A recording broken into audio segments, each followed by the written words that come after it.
Aziz tomoshabinlar, bugungi videomiz har bir nafaqaxo'r uchun o'ta muhim, hatto hayotiy ahamiyatga ega bo'lishi mumkin bo'lgan ma'lumotni o'z ichiga oladi. So'nggi paytlarda pensiya ta'minoti tizimida ro'y berayotgan o'zgarishlar haqida juda ko'p savollar, tushunmovchiliklar va hattoki ba'zi mish-mishlar ham paydo bo'lmoqda. Ko'pchilik nafaqaxo'rlar o'zlariga tegishli bo'lgan yangi imkoniyatlardan bexabar qolishlari xavfi ostida. Bu ma'lumot sizning moddiy ahvolingizga sezilarli ta'sir qilishi mumkin. Shuning uchun iltimos diqqat bilan tinglang va videoning oxirigacha biz bilan qoling. Hozirgi paytda ushbu mavzu nafaqat sizning, balki oilangiz va yaqinlaringizning ham kelajakdagi farovonligi uchun hal qiluvchi ahamiyatga ega bo'lishi mumkin. Sizdan iltimos kanalimizga obuna bo'lishni va ushbu videoga like bosishni unutmang. Bu bizga bunday muhim ma'lumotlarni ko'proq odamlarga yetkazishga yordam beradi. Zero bu axborotni nafaqat bilish, balki undan ham o'z vaqtida foydalanish ham shart. Asosiy muammoning mohiyati shundaki, avvalgi pensiya tizimi va hozirgi yangi yondashuv o'rtasida jiddiy farqlar yuzaga keldi. Hozirgi kunga qadar nafaqalar odatda belgilangan tartibda indeksatsiyalanib, ko'pchilik holatlarda qo'shimcha harakatlarsiz avtomatik ravishda oshirilardi. Ya'ni davlat tomonidan belgilangan me'yorlarga muvofiq pensiyalar inflyatsiya sur'atlari yoki minimal iste'mol xarajatlarining o'sishi hisobga olingan holda muntazam ravishda qayta ko'rib chiqilar edi. Nafaqaxo'rlar o'z pensiyalarining oshirishini kutib, hech qanday qo'shimcha hujjat yoki ariza topshirmasdan bu jarayonni pensiya jamg'armasi mutaxassislarining ishi deb bilishardi. Bu tizim o'ziga yarasha qulayliklarga ega bo'lsa-da, ba'zi ijtimoiy adolatsizliklarni ham keltirib chiqardi. Masalan, uzoq yillar vijdonan mehnat qilgan, ammo kam ish haqi olgan fuqarolarning pensiyalari nisbatan qisqa muddat ishlagan, ammo yuqori lavozimlarda faoliyat yuritganlarning pensiyalaridan sezilarli darajada kam bo'lishi mumkin edi.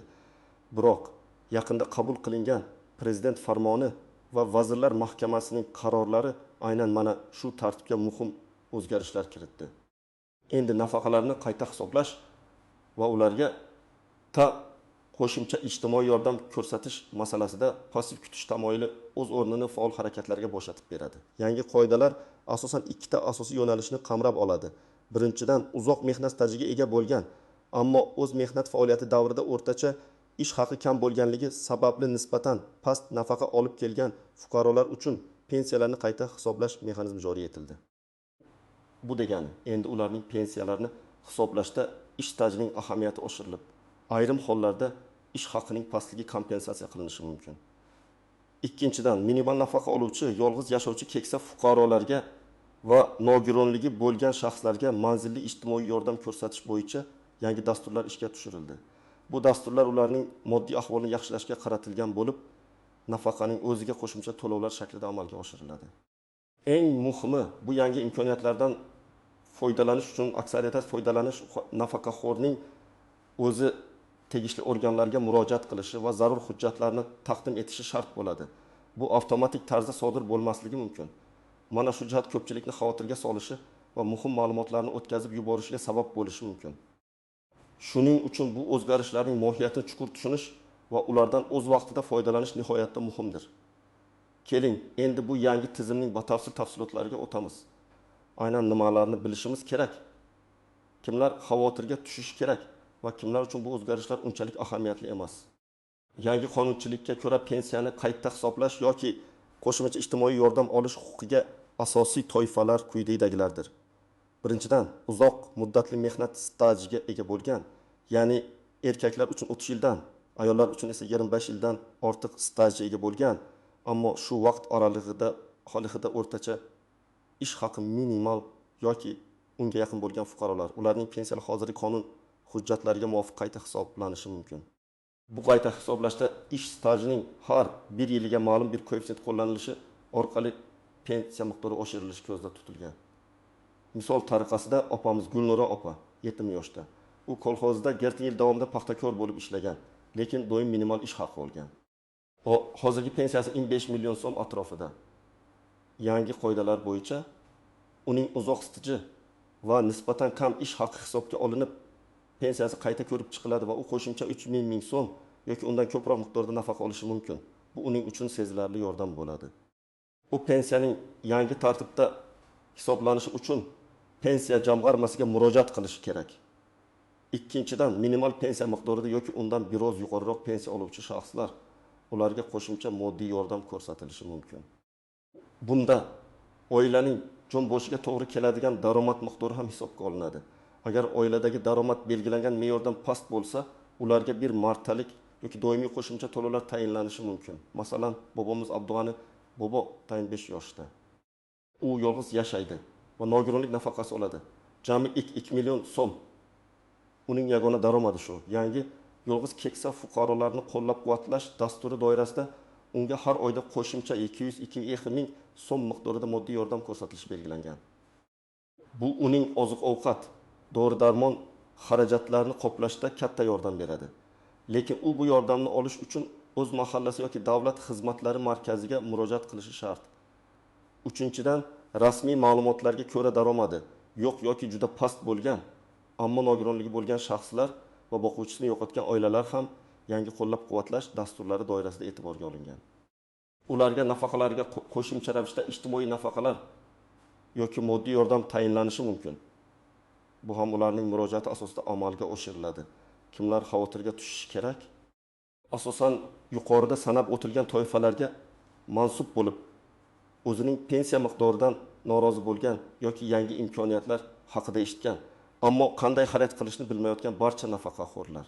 Siz o'zingizning holatingizni obyektiv baholashingiz va yuqoridagi mezonlarga mos kelishingizni aniqlashingiz kerak. Agar sizda shu kabi sharoitlar mavjud bo'lsa, siz albatta harakat qilishingiz shart. Kimlar esa unchalik xavotir olmasligi mumkin. Akamiz Tohir aka 65 yoshda. Uning ish staji 3 yil bo'lgan, lekin u o'zining faoliyati davrida o'rtacha va yuqoriroq ish haqi olgan. Hozirgi pensiyasi 2,5 million so'm. Uning pensiyasi allaqachon yaxshi hisoblangani sababli u yangi qayta hisoblash mexanizmlari orqali sezilarli darajada ko'proq nafaqa olishi ehtimoli kam. Shuningdek, oilaviy daromadi belgilangan me'yordan yuqori bo'lgan, moddiy ahvoli yaxshi bo'lgan nafaqaxo'rlar ham qo'shimcha ijtimoiy yordam dasturlariga mos kelmasligi mumkin. Bu degani, yangi o'zgarishlar barcha nafaqaxo'rlarga birdek tegishli bo'lmaydi, balki ko'proq manzilli, ya'ni aniq muhtoj toifalarni qo'llab-quvvatlashga qaratilgan. Shuni ham tushunish muhimki, har bir holat individualdir. Agar siz yuqoridagi misollarga to'liq mos kelmasangiz ham, pensiyangizni qayta hisoblash imkoniyatlari mavjud bo'lishi mumkin. Masalan, ba'zi nafaqaxo'rlar o'zlarining ish stajini tasdiqlovchi barcha hujjatlarni pensiya jamg'armasiga taqdim etmagan bo'lishlari mumkin. Yoki ba'zi davrlardagi ish haqi to'g'risidagi ma'lumotlar to'liq bo'lmasligi mumkin. Bunday hollarda ham pensiyani qayta hisoblash imkoniyati yuzaga keladi. Shuning uchun avvalambor o'z holatingizni aniqlashtirish uchun tegishli mutaxassislarga murojaat qilishdan erinmaslik kerak. Aynan shu nuqtada biz ko'pchilik e'tibor bermaydigan, ammo juda muhim bo'lgan istisnolar, tuzoqlar va noaniq nuanslar haqida gaplashishimiz kerak. Bu qism sizni kutilmagan vaziyatlardan himoya qilishga yordam beradi. Birinchi va eng muhim nuqta muddatlar. Yangi qonun hujjatlarida aksariyat hollarda murojaat qilish uchun ma'lum muddatlar belgilangan bo'lishi mumkin. Bu muddatlarga rioya qilmaslik sizga tegishli bo'lgan imkoniyatni boy berishingizga olib kelishi mumkin. Masalan, ba'zi dasturlar yil oxirigacha murojaat qilishni talab qiladi. Shuning uchun imkon qadar tezroq harakat qilish va ma'lumotlarni tekshirish kerak. Ertaga qilaman degan kayfiyat bilan yurish, afsuski sizni kerakli yordamdan mahrum etishi mumkin. Ikkinchidan, talab qilinadigan hujjatlarning to'liqligi va to'g'riligi. Pensiyani qayta hisoblash yoki qo'shimcha yordam olish uchun sizdan ma'lum bir hujjatlar paketi talab qilinadi. Bularga pasport, mehnat daftarchasi, ish haqi to'g'risidagi ma'lumotnomalar, nikoh guvohnomasi agar familiya o'zgargan bo'lsa, nogironlik to'g'risidagi ma'lumotnoma agar mavjud bo'lsa, bank hisob raqami tafsilotlari va boshqalar kirishi mumkin. Agar bu hujjatlardan biron birini yo'qotgan bo'lsangiz yoki ular noto'g'ri rasmiylashtirilgan bo'lsa, bu jarayonni sezilarli darajada kechiktirishi mumkin. Masalan, ko'pchilik eski mehnat daftarchalarini yo'qotgan bo'lishi yoki ularda ayrim yozuvlar o'chib ketgan bo'lishi mumkin. Bunday hollarda ish stajini tasdiqlash uchun arxiv xizmatlariga, korxonaning kadrlar bo'limiga, agar korxona mavjud bo'lsa yoki sud orqali murojaat qilishga to'g'ri keladi. Bu esa o'z navbatida vaqt va kuch talab qiladi. Shuning uchun hujjatlaringizni oldindan tayyorlab qo'yishingiz juda muhim. Uchinchidan, bu jarayonning avtomatik emasligi. Yuqorida aytib o'tganimizdek, ko'plab nafaqaxo'rlar yangi o'zgarishlar ham avtomatik tarzda amalga oshiriladi deb o'ylashlari mumkin. Ammo bu mutlaqo noto'g'ri. Yangi qayta hisoblash yoki qo'shimcha ijtimoiy yordam olish uchun sizning o'zingiz faol harakat qilishingiz, ya'ni tegishli organlarga murojaat qilishingiz va zarur hujjatlarni taqdim etishingiz shart. Agar siz murojaat qilmasangiz, sizga tegishli bo'lgan yordamdan mahrum bo'lishingiz mumkin. 4-dan, sobiq ish beruvchining mavjud emasligi.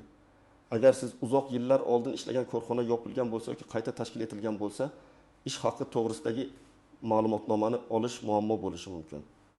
Bunday hollarda pensiya jamg'armasi mutaxassislari bilan maslahatlashib, arxiv ma'lumotlarini qidirish yoki sud orqali ish stajini va ish haqini tasdiqlash yo'llarini izlash kerak bo'ladi.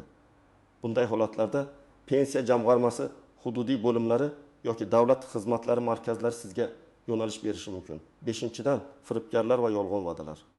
Har qanday yangilik ortidan firibgarlar ham faollashadi. Ular sizga go'yoki tez va osonlik bilan pensiyangizni oshirishni va'da qilib, shaxsiy ma'lumotlaringizni, bank kartangiz raqamini, PIN kodingizni so'rashi mumkin. Eslab qo'ling, hech qachon shaxsiy ma'lumotlaringizni notanish shaxslarga bermang. Pensiya bilan bog'liq barcha rasmiy jarayonlar davlat xizmatlari markazlari, pensiya jamg'armasi bo'limlari yoki mahalla idoralari orqali amalga oshiriladi va buning uchun hech qanday sirli vosita kerak emas. Agar kimdir sizga bu masalada yordam taklif qilsa va buning evaziga pul talab qilsa, ehtiyot bo'ling va rasmiy tashkilotlarga murojaat qiling. 6-dan, rad javobi olish imkoniyati. Sizning arizangiz yoki hujjatlaringiz ko'rib chiqilgandan so'ng ba'zida rad javobi olishingiz mumkin.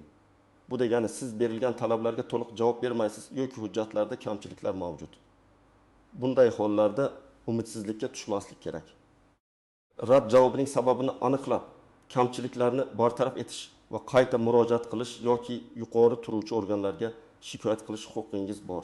Pensiya jamg'armasi xodimlari sizga rad javobi berish sabablarini batafsil tushuntirib berishlari shart.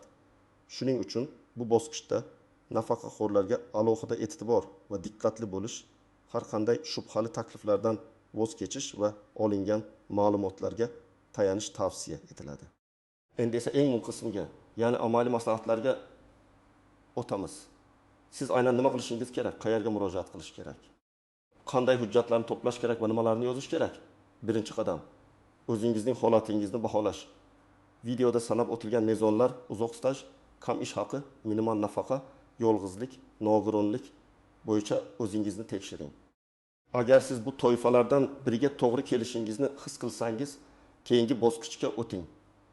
Shu so'nggi paytlarda pensiya tizimiga oid yangi qarorlarni mustaqil ravishda o'qib chiqishga harakat qiling yoki ishonchli manbalardan ma'lumot oling. Ikkinchi qadam, kerakli hujjatlarni to'plash. Bu eng ko'p vaqt va e'tibor talab qiladigan jarayon bo'lishi mumkin. Sizga quyidagi hujjatlar kerak bo'ladi. Ro'yxat sizning individual holatingizga qarab farq qilishi mumkin. Shaxsni tasdiqlovchi hujjat: O'zbekiston Respublikasi fuqarolik pasporti yoki ID karta. 2 mehnat daftarchasi, mehnat stajingizni tasdiqlovchi asosiy hujjat. Agar u yo'qolgan bo'lsa, uni tiklash yoki arxiv ma'lumotnomalarini olish yo'llarini izlang. Ba'zida ish joyidan arxiv ma'lumotnomasi ham talab qilinishi mumkin. 3. Ish haqi to'g'risidagi ma'lumotnoma. Pensiya hisoblash uchun zarur bo'lgan ish faoliyatingizdagi eng qulay 5 yilning umumiy 10 yillik davr ichidan ish haqi to'g'risidagi ma'lumotnoma. Agar eski ish joyingiz tugatilgan bo'lsa, arxivlardan izlang. 4. Nikoh guvohnomasi yoki ajrashish guvohnomasi. Agar familiyangiz o'zgargan bo'lsa. 5. Tug'ilish guvohnomalari, agar farzandlaringiz bo'lsa, ularning tug'ilish guvohnomalari. 6. Nogironlik guvohnomasi, agar siz nogiron bo'lsangiz. Boquvchisini yo'qotganlik to'g'risidagi guvohnoma, agar tegishli nafaqa olmoqchi bo'lsangiz. 8. Bank hisob raqami tafsilotlari, pensiya yoki qo'shimcha yordam puli o'tkaziladigan kartaning raqami. 9. Ijtimoiy holatingizni tasdiqlovchi hujjatlar. Agar yolg'iz yashovchi keksa fuqaro bo'lsangiz, mahalla fuqarolar yig'inidan bu holatni tasdiqlovchi ma'lumotnoma. Hujjatlarni yig'ishda har birining asl nusxasi va nusxasi kerak bo'lishini hisobga oling. 3-qadam, tegishli organ murojaat qilish. Sizda bir nechta murojaat qilish imkoniyatlari mavjud biri. Fuqarolarning o'zini o'zi boshqarish organlari mahalla. O'z mahallangizga murojaat qiling. Mahalla maslahatchilari sizga dastlabki ma'lumotlarni berishi, qaysi hujjatlar kerakligini aniqlashda yordam berishi va hatto ba'zi holatlarda arizani to'ldirishda ko'maklashishi mumkin. Yolg'iz keksa fuqarolarga yordam dasturlari. 2. Pensiya jamg'armasining hududiy bo'limlari. Agar sizning holatingiz pensiyani qayta hisoblashga oid bo'lsa, bevosita yashash joyingizdagi pensiya jamg'armasi bo'limiga murojaat qilishingiz kerak. U yerdagi mutaxassislar sizning holatingizni batafsil o'rganib chiqadi va qanday harakatlar qilish kerakligini tushuntiradi. UTU davlat xizmatlari markazlari. Bu markazlar ko'plab davlat xizmatlarini bir darcha tamoyili asosida taqdim etadi. Siz u yerga murojaat qilib pensiyani qayta hisoblash yoki qo'shimcha ijtimoiy yordam olish uchun ariza topshirishingiz mumkin. Bu markazlar elektron tizimlar orqali ishlaganligi sababli hujjatlaringizning qayerga yuborilgani va qanday ko'rib chiqilayotganini kuzatib borishingiz osonroq bo'ladi. Nima yozish kerak? Odatda pensiya jamg'armasi yoki davlat xizmatlari markazlarida standart ariza blankalar mavjud bo'ladi. Siz ularni o'sha yerda to'ldirasiz. Arizada o'z ism-sharifingiz, pasport ma'lumotlaringiz, yashash manzilingiz, hozirgi pensiya miqdoringiz va murojaat qilishdan maqsadingiz, masalan, pensiyamni yangi qonunchilik asosida qayta hisoblashni so'rayman yoki yolg'iz keksa fuqaro sifatida qo'shimcha ijtimoiy yordam berishingizni so'rayman, aniq ko'rsatilishi kerak. Agar biror narsani tushunmasangiz, darhol mutaxassislardan so'rang. Noto'g'ri ma'lumot kiritish arizangizning rad etilishiga sabab bo'lishi mumkin. Unutmangki, har qanday hujjatni topshirganingizda uning ro'yxatdan o'tganligini tasdiqlovchi raqamni yoki kvitansiyani olishga harakat qiling. Bu kelajakda yuzaga kelishi mumkin bo'lgan tushunmovchiliklarni bartaraf etishga yordam beradi. Arizangizning ko'rib chiqish muddati qonun bilan belgilangan bo'lib, odatda 15 kundan 30 kungacha bo'ladi. Shu muddat ichida sizga rasmiy javob berilishi kerak. Xulosa qilib aytganda, aziz nafaqaxo'rlar, pensiya ta'minoti tizimidagi so'nggi o'zgarishlar sizning moddiy ahvolingizni yaxshilash uchun yangi imkoniyatlar yaratadi. Ammo bu imkoniyatlardan foydalanish sizning faolligingizni talab qiladi.